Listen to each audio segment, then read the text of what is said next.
Bienvenue à tous et merci de nous rejoindre sur ce plateau. Selon l'Organisation mondiale de la santé OMS, la résistance aux antimicrobiens RAM constitue l'une des 10 menaces les plus sérieuses pour la santé mondiale identifiée. Mesdames et messieurs, vous l'aurez compris, notre table ronde du jour est consacrée à la problématique sanitaire liée aux résistances antimicrobiens. Pour en parler, je reçois sur ce plateau et autour de cette table professeur Mamadou Saliousso. Il est infectiologue, chef service maladies infectieuses à l'hôpital Donka, délocalisé au centre de santé de Nongo. Ensuite, en face de lui, nous avons Monsieur Timothée Abba, point focal RAM, ici en Guinée, laboratoire central vétérinaire de diagnostic au ministère de l'Agriculture et de l'Élevage. En face de mes deux invités, nous aurons également Dr Mamadou Bobo Diallo, elle est pharmacienne, biologiste, chef d'unité de la bactériologie à l'Institut national de santé publique. Alors, mesdames et messieurs, semaine nationale de la surveillance de la résistance aux antimicrobiens, célébrée chaque année du 18 au 24 novembre, cette année délocalisée donc pour cette célébration en Guinée. Pour lancer le débat, mesdames et messieurs, c'est quoi la résistance aux antimicrobiens et quel est l'objectif de cette célébration? Voilà la question que j'adresse à mes invités. Tout d'abord, professeur. Bonjour. C'est quoi la résistance aux antimicrobiens? La résistance aux antimicrobiens est le fait que les micro-organismes, dont les bactéries, les virus, les champignons, les parasites, évoluent et deviennent non sensibles aux médicaments habituels.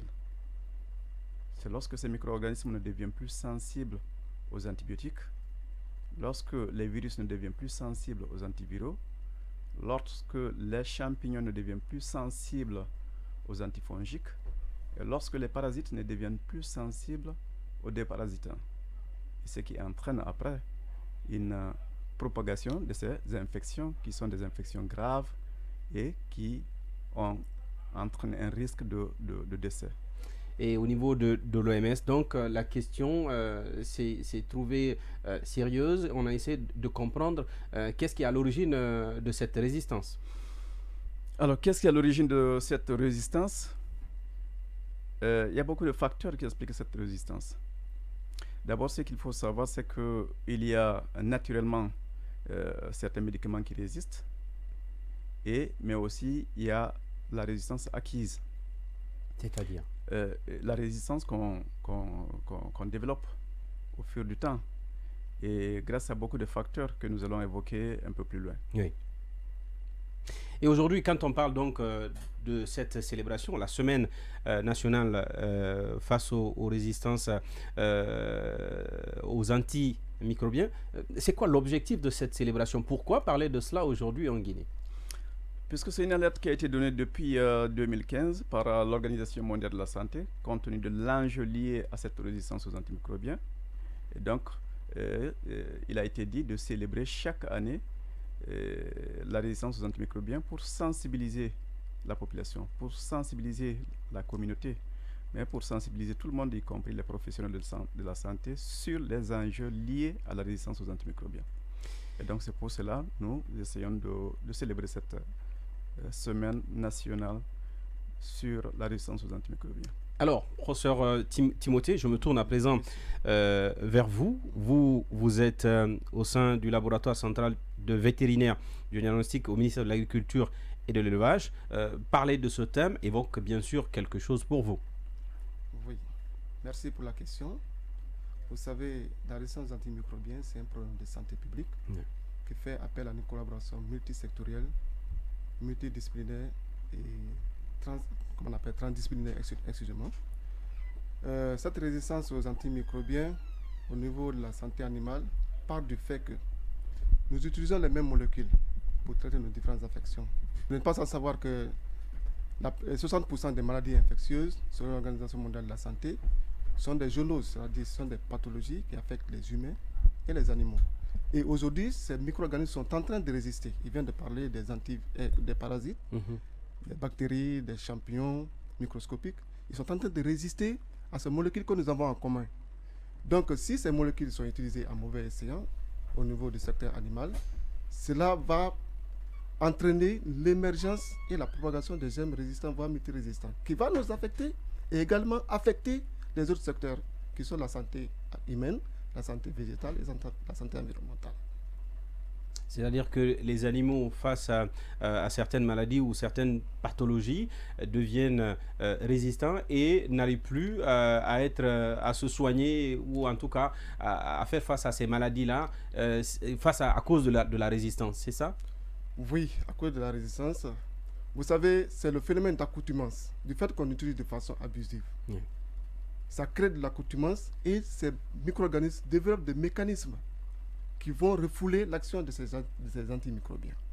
Donc, quand vous prenez le secteur de la santé animale, on utilise les antimicrobiens, premièrement pour traiter les différentes affections animales. On les utilise comme des promoteurs de croissance au niveau de la production des aliments pour animaux.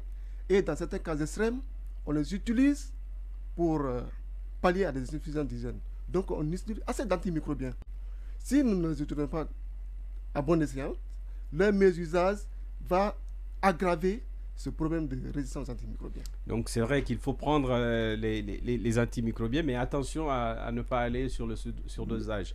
Pour un premier tour de table, Dr Mamadou Bobo Diallo, vous êtes pharmacienne, biologiste, chef d'unité de la bactériologie à l'Institut national de santé publique. Cette question, bien sûr, évoque quelque chose également pour vous, puisque quand on parle de résistance face aux bactéries, vous êtes interpellé. Bien sûr. Parce que là, je le vis tous les jours dans mon laboratoire avec des résultats vraiment très alarmants. Et c'est quoi ces résultats? Quelles sont les conclusions déjà que vous avez dans vos laboratoires? Dans nos laboratoires, on arrive à trouver vraiment des résultats et ça trouve que le clinicien ne peut pas utiliser aucune des molécules que nous avons en Guinée. Sur place. Donc sur place. Ça veut dire que ça devient vraiment compliqué et très alarmant. Mais face à une telle situation, que faut-il faire? C'est vraiment très difficile parce qu'il faut revenir sur les facteurs qui favorisent cette résistance aux antibiotiques. D'abord, il y a les facteurs extra. D'abord, nous connaissons, il y a la résistance. Déjà, il y a la résistance naturelle, comme l'a dit le professeur So. Et après, ce qui nous embête, c'est parce qu'il y a une résistance acquise de ces germes. Et cette résistance acquise, ça s'explique au fur du temps. Quand il y a une pression de sélection, c'est-à-dire on donne beaucoup d'antibiotiques, donc finalement il y a une pression de sélection. Comme l'a dit Dr Timothée, avec les animaux qu'on donne des antibiotiques, donc nous consommons ces résidus d'antibiotiques, donc ça peut faire propager vraiment la résistance antimicrobienne. Donc c'est vraiment un souci très alarmant et je le vis tous les jours et on a plein de patients où vraiment on a des germes très résistants, multirésistants et on n'a pas de molécules pour les traiter. Très bien, on va venir justement à l'automédication puisque c'est aussi un des facteurs qui pourrait expliquer cette situation. Mais pour ce premier tour de table, on va revenir à présent sur la question de la santé animale. Pourquoi parler de la rame au niveau du monde animal et vous pourrez avoir des explications à ce niveau, Docteur Timothée. Je ne vais pas me répéter parce que parler de la résistance aux antimicrobiens au niveau de la rame, je vous dis que nous vivons dans le même écosystème. Donc nous avons des mêmes molécules que nous utilisons pour traiter nos différentes affections, que ce soit ceux qui sont utilisés au niveau de la santé humaine, c'est les mêmes molécules qu'on utilise au niveau de la santé animale. Donc je disais que la santé humaine, la santé animale, la santé végétale et la salubrité de l'environnement sont inextricablement liés et interdépendants. Donc on ne peut pas parler de résistance aux antimicrobiens dans un secteur qui concerne la santé publique sans parler de ce problème au niveau de la santé animale. Voilà, en quelque sorte, pourquoi il faut parler de la résistance aux antimicrobiens.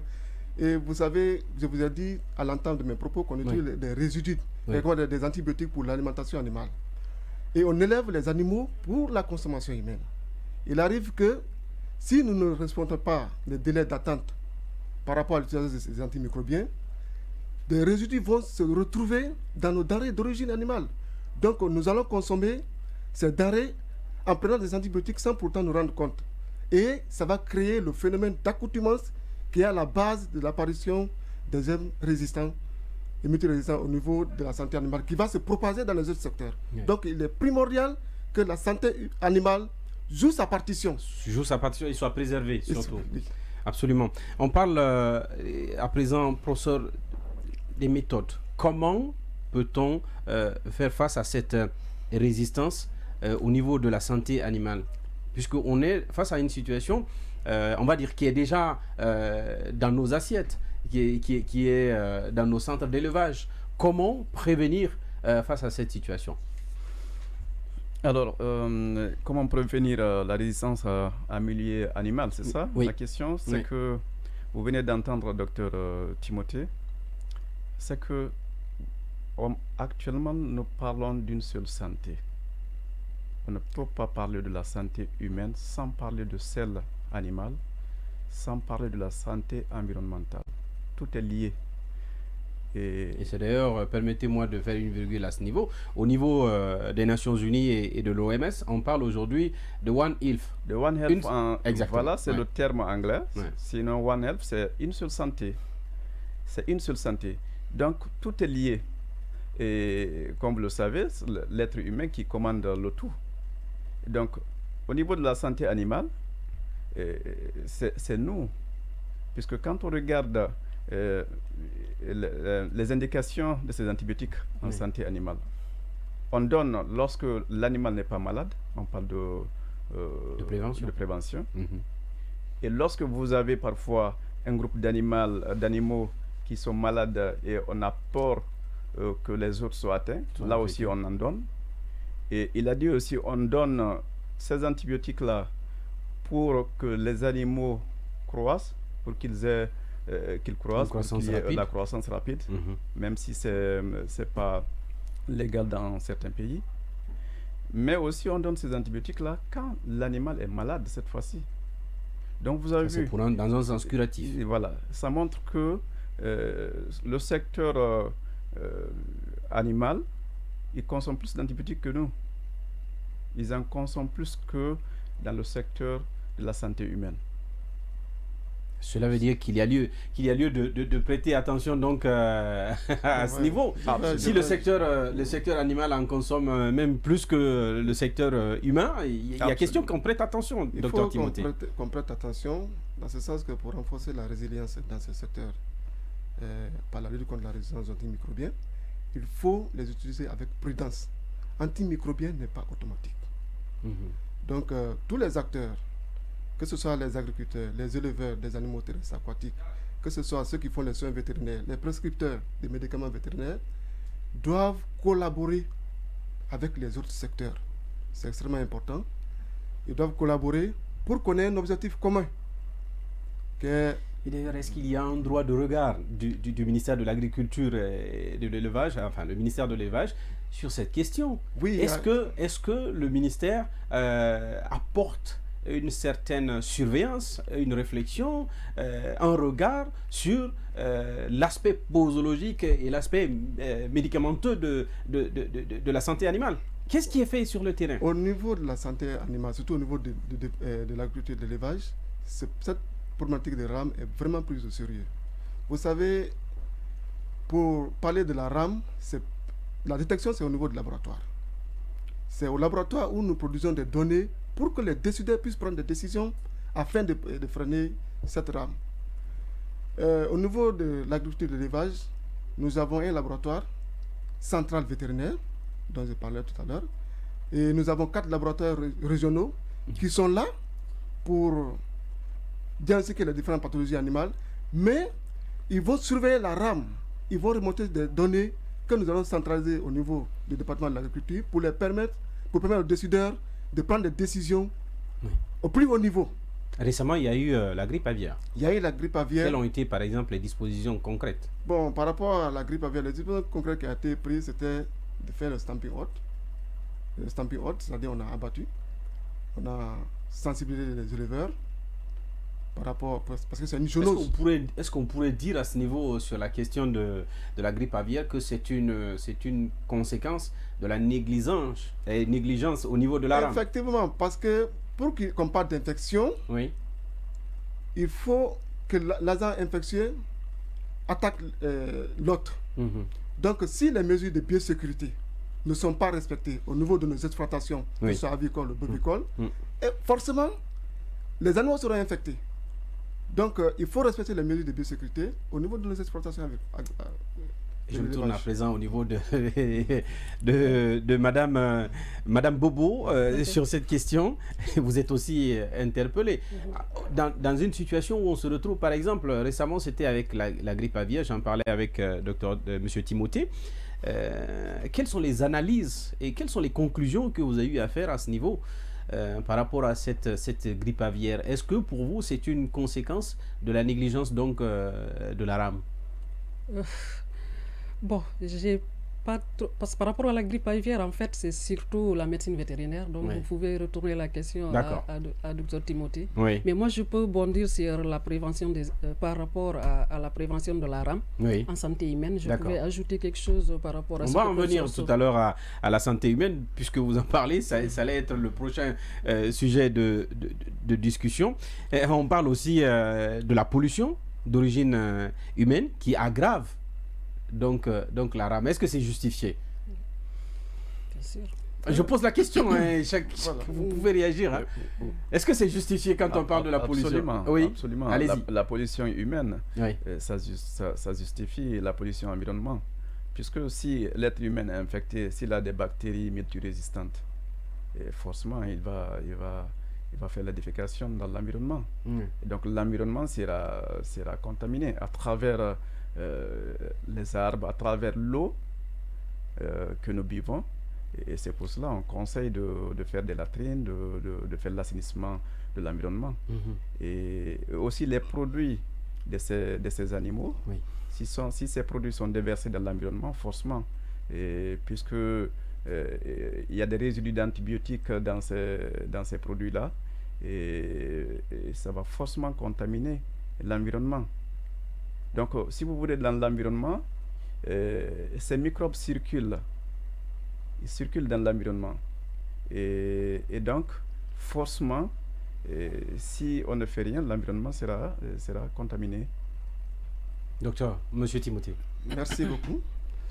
Vu le caractère ubiquiteux des micro-organismes, ils vont se retrouver forcément dans l'environnement.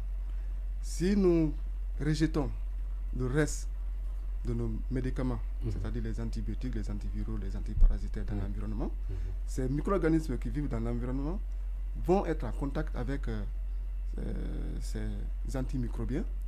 Donc, ils vont développer ce mécanisme de résistance antimicrobienne. Et vous savez, quand ces micro-organismes sont dans l'environnement, ils peuvent contaminer l'eau. Parce qu'on a un peu de problème d'eau potable en Afrique subsaharienne. Donc, ils peuvent contaminer l'eau. Et les animaux qui viennent brouter de l'herbe là vont se contaminer. Et si un micro-organisme multirésistant se retrouve dans l'environnement et que l'animal consomme sa nourriture dans l'environnement, il va s'infecter et forcément, la finalité, c'est l'homme. Donc, voilà en quelque sorte comment la pollution de l'environnement par ces agents antimicrobiens peut affecter cette problématique de résistance. Et quand on essaye de faire un petit calcul entre le milieu urbain et le milieu rural, parce que je sais que les réalités peuvent ne pas être les mêmes lorsqu'on est dans des grandes villes et lorsqu'on est dans des zones reculées. Et on sait aujourd'hui que l'agriculture, enfin l'élevage qui est en train qui est pratiqué, ou le contact entre l'homme et le monde animal est beaucoup plus accentué en milieu rural. Est-ce que vous avez des données à ce niveau-là pour dire quel est le ratio en termes de résistance? Bon, comme je vous ai dit, cette résistance aux antimicrobiens, nous venons de prendre ça à bras le corps. On n'a pas de données fiables. Ça veut dire qu'il y a des efforts à faire à ce niveau, docteur. Il y a des efforts, mais ils ont fait tout récemment une étude sur le résidu des antibiotiques dans les œufs. Je pense que c'est important que vous en parlez. Oui, parce que vous savez, c'est un peu sensible. Parce que nous sommes sensible en quel sens? En ce sens que c'est des opérateurs. Oui. C'est des opérateurs. On a fait des résidus. On a fait une étude sur la détection des résidus d'antibiotiques dans le lait et dans les œufs de consommation au niveau de la zone périurbaine de Conakry et dans 9 préfectures de la Guinée. Donc, les résultats de l'étude ont montré qu'il y a des résidus d'antibiotiques dans ces aliments. C'est-à-dire que des antibiotiques qui ont été donnés... Oui, je vous ai dit que quand on donne des antibiotiques, des antimicrobiens... De trop? Non, quand on donne des antimicrobiens à des animaux, oui. Il y a ce qu'on appelle le délai d'attente. C'est le temps compris entre l'administration du médicament vétérinaire à l'animal et son élimination définitive par l'organisme de l'animal. Si ce délai n'est pas respecté, forcément, nous, les consommateurs finaux, du moins, nous allons prendre ces aliments avec des résidus d'antibiotiques. Et quel est le risque? Le risque, c'est l'accoutumance qui est à la base de la rame. C'est ça le risque. Parce que le microbe va s'habituer, il va développer des mécanismes. Quand on prend par exemple les bactéries, il va développer des phénomènes de reflux, il va produire des substances qui peuvent neutraliser les bêta-lactamines, comme les bêta-lactamases, qui va neutraliser l'action des bêta-lactamines. Vous avez soit la cible qui sera modifiée. Donc l'agent microbien va s'habituer à l'antimicrobien en question. Donc ils vont résister. Vous parlez de sensibilité, et je vois l'enjeu, parce que est-ce qu'à ce niveau-là, concrètement, il y a eu des dispositions? Bon, les dispositions à prendre, c'est de sensibiliser, former le personnel, parce que nous formons. Est-ce que le ministère ne peut pas sanctionner? Le ministère peut sanctionner parce qu'il y a des normes par rapport aux limites maximales de résidus dans les antibiotiques dans les aliments. Donc, si on arrive à détecter la limite maximale, la denrée doit être soustraite de la consommation humaine. On doit détruire. Donc il faut saisir la denrée et détruire la denrée en question. Ce qui n'est pas fait pour le moment. Pour le moment, bon, c'est pas fait. Pour le moment, c'est pas fait. Alors on va parler alors des facteurs qui contribuent donc à cette propagation, les conséquences chez l'homme, docteur Bobo. Ok, il faut en parler, parce qu'il y a forcément des conséquences. Bien sûr. Oui. Il y a beaucoup de conséquences. Si on parle, parce que déjà on nous dit d'ici 2050, si rien n'est fait, 10 millions de morts sont attendus. Donc toutes les secondes, un décès. Donc vous avez vu combien de fois c'est alarmant. Et en plus de tout ça, il y aura un nombre très élevé de mortalité et de morbidité, de taux de morbidité. Et du point de vue économique, le coût de l'hospitalisation va augmenter, la durée va augmenter, la durée d'hospitalisation bien sûr va augmenter. Du côté au niveau de comment on appelle, du commerce mondial, le volume aussi d'exportation va diminuer. Au niveau de l'élevage, le cheptel va diminuer. Au niveau du coût des soins de santé, ça va augmenter. Donc c'est vraiment un souci et c'est très alarmant. Que faut-il faire pour ça? Alors, par les circonstances. C'est-à-dire qu'on veut une santé animale garantie, mais face à certaines négligences, on crée une résistance et qui également a des facteurs négatifs sur la santé de l'homme. Que faut-il faire? Absolument. Il y a d'où d'ailleurs ce que nous sommes en train de faire, la sensibilisation chaque année. Alors, elle a dit, il y a l'impact de la résistance à tous les niveaux. Nous, sur le plan de la santé humaine, c'est notre quotidien, avoir des patients qui ont des bactéries multirésistantes. Okay. Et donc, c'est fréquent. Il y a un problème au niveau du diagnostic. On les appelle, c'est un problème. Le coût qui devient très cher, les médicaments sont très chers. On essaie de voir parfois les médicaments à travers les collègues à l'extérieur. Et donc, c'est très coûteux. Et donc, qu'est-ce que nous devons faire? Nous devons agir à tous les niveaux. Et si nous regardons au niveau des autorités, au niveau du gouvernement, les autorités doivent agir à mettre en place une politique de la lutte contre la rame, à mettre en place des normes. Ça, c'est à tous les niveaux, que ce soit au ministère de la Santé, que ce soit au ministère de l'Environnement, mais aussi que ce soit au ministère de l'Agriculture et de l'Élevage. Donc ça, c'est au niveau des autorités. C'est là on peut mettre ces normes, on peut tout mettre à ce niveau, la bonne politique. Et quand on regarde au niveau des professionnels de la santé, il faut qu'on évite une prescription abusive des anti-infectieux, et en particulier des antibiotiques. Il faut que nous respectons les règles de la prescription de ces anti-infectieux. Et il faut que nous respectons les règles de l'hygiène dans nos structures, dans nos différentes structures. Et au niveau de la population, qu'est-ce qu'ils doivent faire? Au niveau de la population, ils ne doivent pas prendre des anti-infectieux comme si c'était des cacahuètes. Quand vous avez une infection, si vous êtes malade, vous avez le corps chaud, vous devez aller dans la structure la plus proche. Nous avons à tous les niveaux des points de santé, des centres de santé, et puis des hôpitaux préfectoraux, des hôpitaux régionaux. Donc chacun doit aller consulter au lieu d'aller dans les boutiques chercher des antimicrobiens. Et quand on regarde aussi les vendeurs, ils doivent agir aussi. Vous avez vu tout récemment, on a fermé les différentes pharmacies par terre. Mais ils doivent savoir que ils font du mal. Le fait de revendre ces anti-infectieux, particulièrement les antibiotiques, ils font du mal. Parce qu'ils vont créer ce que nous appelons la résistance. Ils vont faire en sorte que les microbes qui étaient habituellement sensibles à ces anti-infectieux deviennent résistants. Et les conséquences, c'est une maladie grave et qui va circuler dans la population, qui va se propager. Et donc, ils doivent le savoir et éviter de revendre les médicaments et surtout les anti-infectieux, en particulier les antibiotiques. Ils doivent l'éviter sans qu'on ne vienne derrière eux. Avec le fouet ou quoi que ce soit. Voilà. C'est la question de cette sensibilisation. À votre niveau aussi, la presse, vous avez aussi un rôle. C'est ce que vous êtes en train de faire.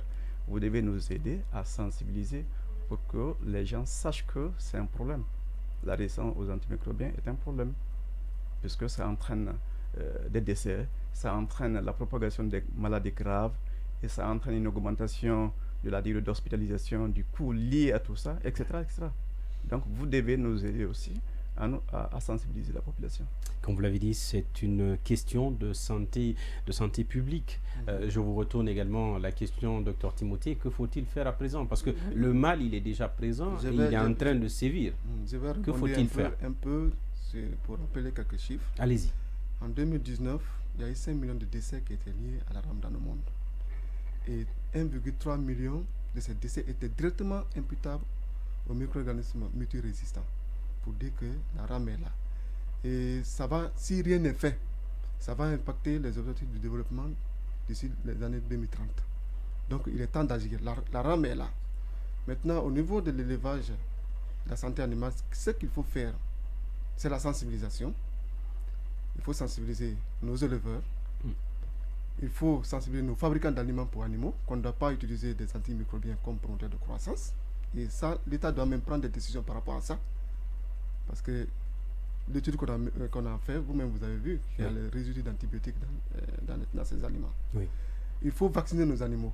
Il faut les immuniser, parce que quand un animal est immunisé, il ne contrôle pas la maladie.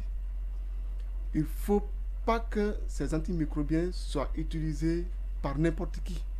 Il faut que ça soit contrôlé, que le prosécuteur, le prosécuteur qui est habilité prescrit l'antimicrobien en question. Et pendant l'utilisation, il faut compléter la cure. Parce qu'on ne peut pas prendre l'antimicrobien, à mi-chemin, on arrête parce qu'on dit que l'animal est malade. Non, il faut compléter la posologie du prescripteur. Si on vous dit que c'est sur 3 jours, il faut respecter les 3 jours. Il faut aller exactement sur les 3 jours et ne pas s'arrêter au bout de 2 jours quand on a constaté que l'animal ou la volaille, tout le monde se sent bien. Il ne faut pas arrêter. Des recommandations également de la biologiste. Docteur Bobo, que faut-il faire à présent? On a parlé de sensibilisation, on a parlé de conscientisation, de recommandations, de posologie, de respecter les dates.